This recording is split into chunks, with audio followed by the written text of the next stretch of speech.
নমস্কাৰ। শ্ৰীমন্ত শংকৰদেৱ সংঘ 60 সংখ্যক বাৰ্ষিক অধিৱেশনখন দেৰগাঁৱত অনুষ্ঠিত হৈ যায় যোৱা 7 ফেব্ৰুৱাৰী 2018 চনৰ পৰা 10 ফেব্ৰুৱাৰী 2018 চনলৈ।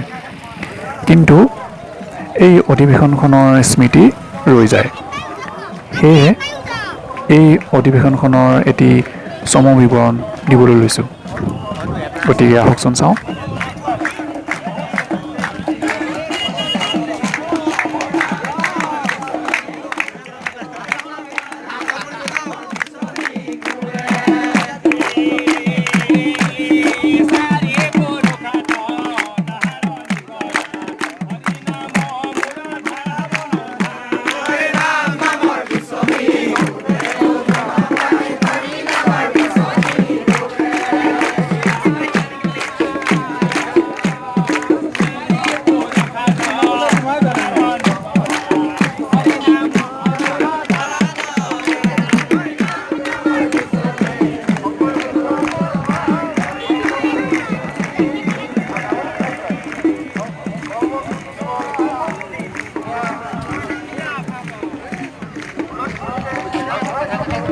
এই অধিৱেশনখনৰ স্থান গোলাঘাট জিলাৰ দেৰগাঁও পণ্ডিত ৰায় চাহাব গোপিকাবল্লভ গোস্বামী সমন্বয় ক্ষেত্ৰ। অধিৱেশনখনৰ মাটিকালি আছিল 1.5 বৰ্গ কিলোমিটাৰ।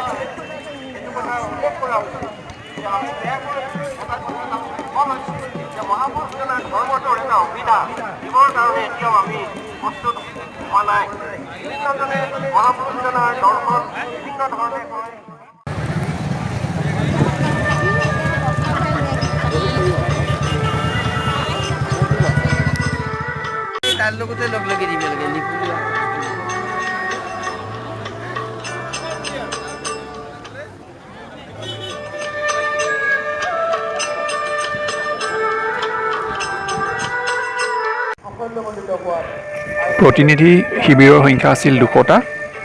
50,000 জন ভক্তই থাকিব পৰাকৈ এই শিবিৰৰ ব্যৱস্থা কৰা হৈছিল।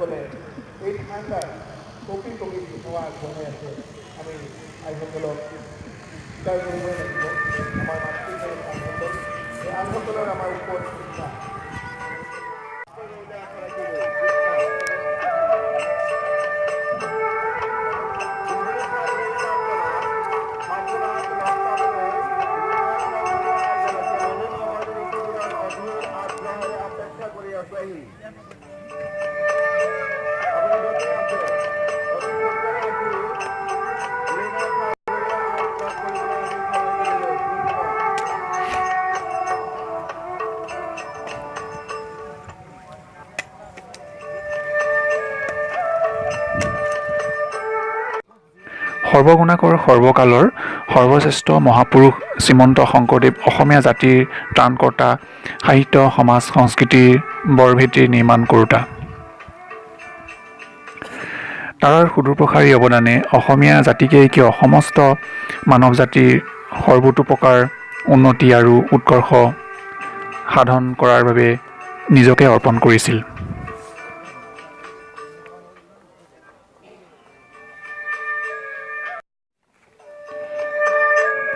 আধ্যাত্মিকতা কোনো ধৰ্ম নহয় অথবা কোনো দেৱতাৰ পূজা অৰ্চনাও নহয়। আধ্যাত্মিকতা হ'ল মানৱ জীৱনক নীতিগতভাৱে চলাই নিয়াৰ আদৰ্শগত পদ্ধতি, এটা সহজ মানসিকতা, সহজ দৃষ্টিভংগী। আধ্যাত্মিকতা হ'ল আমাৰ অন্তৰৰ পবিত্ৰতা, য'ত প্ৰেমেই হ'ল মুখ্য, বিশ্বাস হ'ল অবিভক্ত আৰু মনটো বস্তুবাদৰ ওপৰত।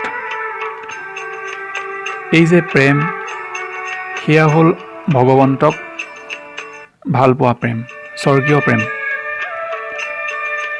যি প্ৰেমত ভগৱন্তক একান্ত চিত্তে প্ৰাৰ্থনা কৰা, ধ্যান কৰা আদিৰ বাদে অন্য কোনো ধৰণৰ ভাৱধাৰা নাথাকে।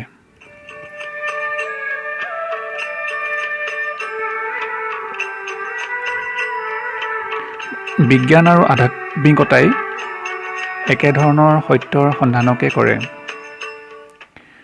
বিজ্ঞানীসকলে পানীৰ সম্বন্ধে অধ্যয়ন কৰোঁতে পানীৰ অণুবোৰ নিৰীক্ষণ কৰে, কিন্তু আধ্যাত্ম বিজ্ঞানীসকলে পানীৰ বিষয়ে অধ্যয়ন কৰোঁতে প্ৰত্যক্ষ উপলব্ধিৰে বিচাৰ কৰে।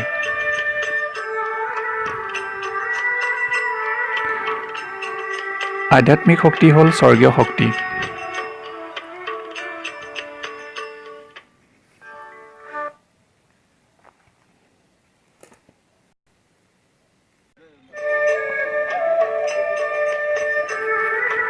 এই শিবিৰসমূহ দেখিছে।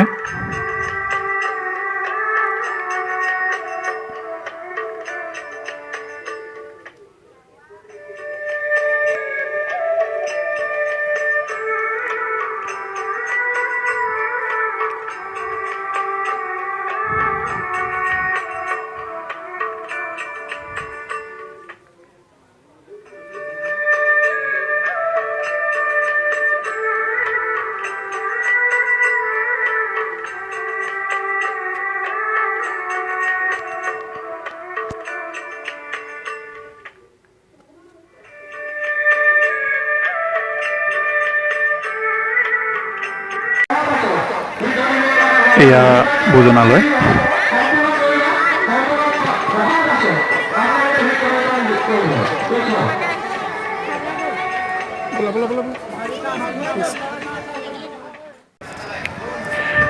ৰান্ধনিৰ সংখ্যা আছিল 600জন একেলগে ব্যৱহৃত, আৰু ৰান্ধনীশালৰ চৌকা 303টা একেলগে ব্যৱহৃত।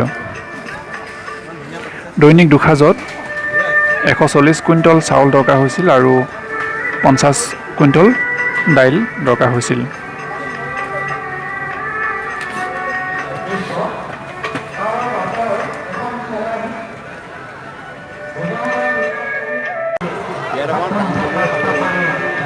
ভোজনালয়ৰ ক্ষমতা 10,000 লোক একেলগে আহাৰ গ্ৰহণ কৰিব পাৰিছিল।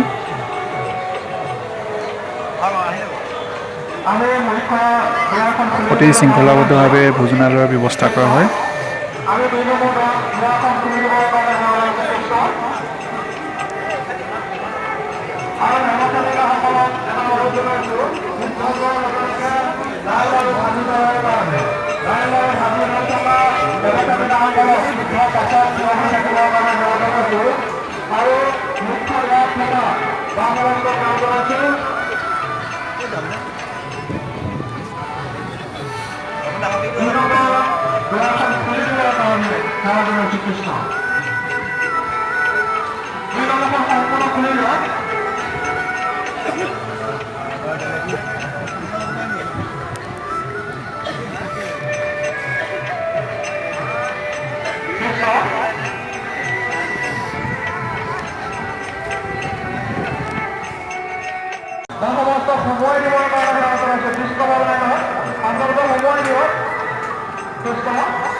এইটো কালি যে মোক যোৱা গৈ আছে কি ইতিহাস কৈ থাকে তাতে লাগি কালিটো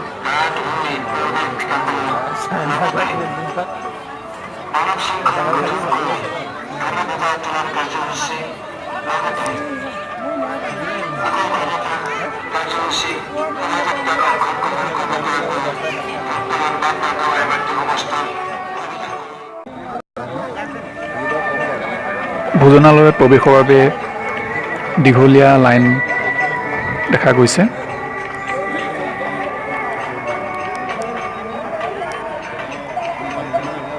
উত্তৰ পূৰ্বাঞ্চলৰ বিভিন্ন প্ৰান্তৰ পৰা আৰু দেশৰ বিভিন্ন স্থানৰ পৰা লক্ষ লক্ষ ভক্ত বৈষ্ণৱ আৰু শুভাকাংক্ষী ইয়াত উপস্থিত হয়।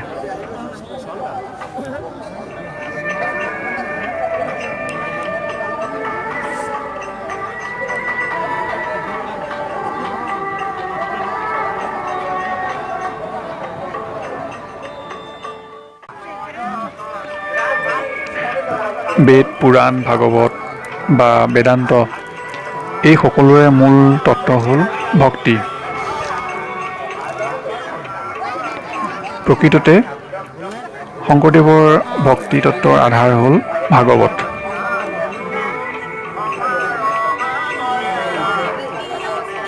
এই ভক্তি হ'ল ঈশ্বৰৰ প্ৰতি পৰম প্ৰেম ভাৱ।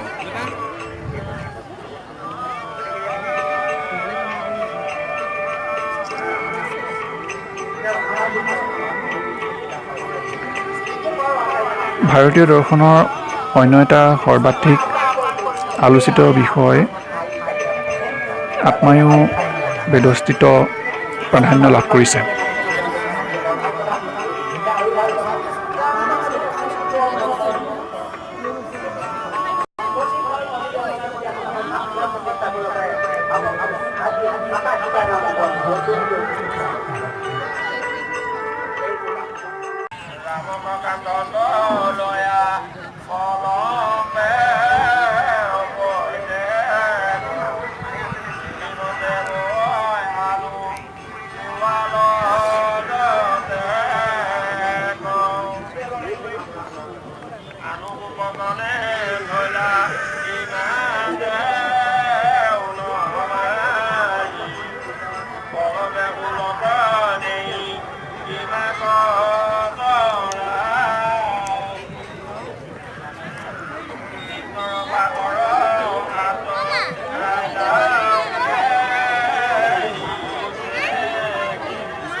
পঢ়িছিলোঁ কৃপাবৰ বৰবৰুৱাৰ কাকতৰ টোপোলা পঢ়িছিলোঁ, হাঁহি উঠিল।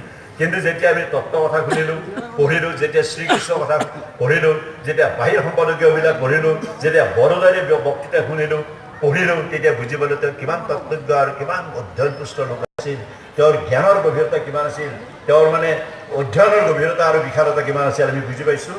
এই আমাৰ ৰসৰাজ লক্ষ্মীনাথ বেজবৰুৱাই বৰোদা আজিকালিৰ নামটো বোলে চেঞ্জ হ'ল, এইটো পিছে বৰোদাৰা গুজৰাটৰ তাৰে মহাৰাজা এজনে তেওঁক মাতি নিছিলে, তেওঁক দুটা বক্তৃতা দিছিলে। প্ৰথম বক্তৃতা যে history of Vaishnavism in India and Raslila of Srikrishna, এই দুটা বক্তৃতা আমাৰ শ্ৰীমন্ত শংকৰদেৱ সংঘৰ সাহিত্য সভাৰ সিদ্ধান্ত মৰ্মে আমাৰ মূলৰ অনুমোদন ক্ৰমে আমাৰ সাহিত্য সভাৰ সভাপতি জগত চন্দ্ৰ কলিতা ডাঙৰীয়া অসমলৈ অনুবাদ কৰিছে। বৰ সুন্দৰ হ'ব নিশ্চয়কৈ। আৰু এইটো হ'ল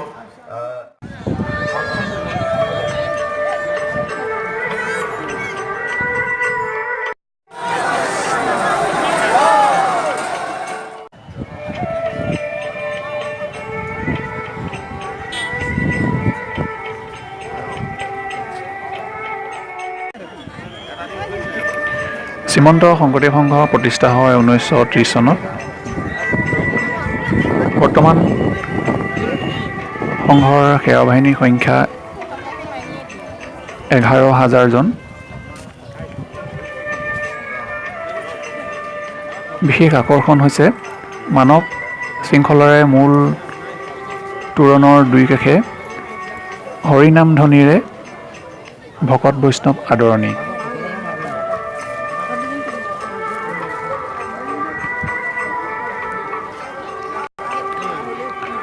সংঘৰ জিলাৰ সংখ্যা হৈছে ৫১খন। এই অধিৱেশনত গ্ৰন্থমেলাত গ্ৰন্থ বিপণী সংখ্যা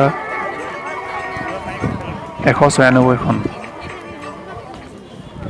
প্ৰকাশন গোষ্ঠী ৫৪টা, বাণিজ্য মেলাত ষ্টলৰ সংখ্যা হৈছে ২৫০টা,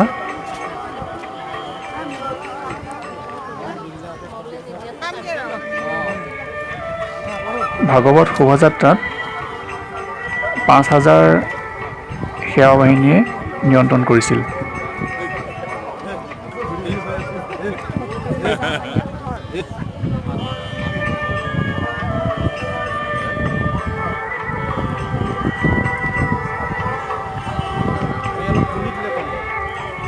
কৰ্ম সংস্কৃতি শ্ৰীমন্ত শংকৰদেৱৰ এখন হৰিনাম ধৰ্মৰ অন্যতম বৈশিষ্ট্য।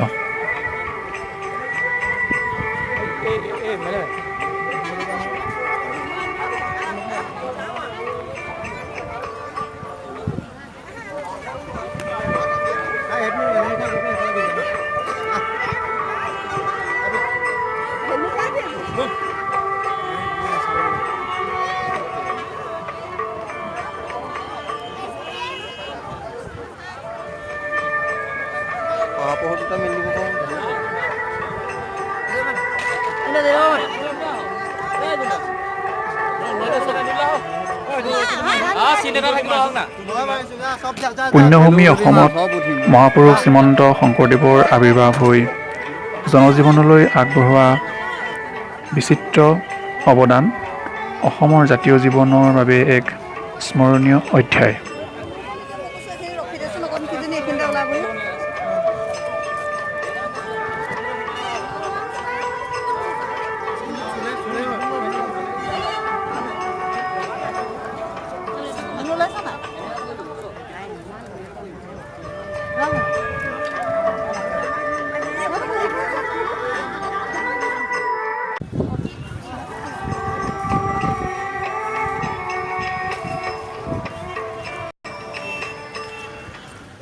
সৰ্বকালৰ শ্ৰেষ্ঠ অসমীয়া সৰ্বগুণাকৰ শ্ৰীমন্ত শংকৰদেৱ কেৱল অসমৰে নহয়, সমগ্ৰ বিশ্বৰে সম্পদ। সম্প্ৰতি সাংস্কৃতিক ঐক্য আদিৰ অনন্য নিদৰ্শন দেখুৱাই যোৱা মহাপুৰুষ শ্ৰীমন্ত শংকৰদেৱ আজিও সকলোৰে বাবে এক অনন্য প্ৰেৰণা। গুৰুজনাৰ আদৰ্শ শিৰোগত কৰি স্থাপিত শ্ৰীমন্ত শংকৰদেৱ সংঘ সম্প্ৰতি অসমৰ জাতীয় জীৱনৰ এক আগশাৰীৰ অনুষ্ঠানত পৰিণত হৈছে। মহাপুৰুষ শ্ৰীমন্ত শংকৰদেৱৰ এখন হৰি নাম ধৰ্ম উদাৰ মানৱতাবাদী আধ্যাত্মিক দৰ্শন আৰু বৈজ্ঞানিক চেতনাৰে মানৱ সমাজৰ সৰ্বাংগীন উন্নতিৰ বাবে এক নতুন যুগৰ সূচনা কৰে।